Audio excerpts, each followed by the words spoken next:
In this video, I'm gonna show you how to fix the login failed error in Fortnite. So make sure that you watch this video till the end if you want to know how to fix it.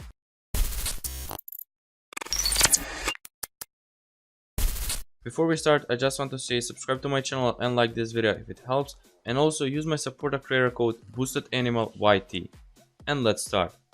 So what you want to do is just click on the search bar and type internet options and open the internet options control panel.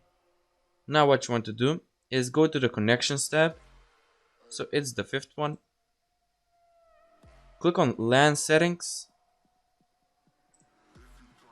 and now what you want to do is just check the use a proxy server for your LAN if it's unchecked, or uncheck it if it's already checked.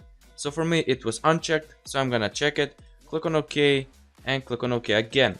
And for you, if it was checked, then what you want to do is just uncheck it and click on OK and click on OK again.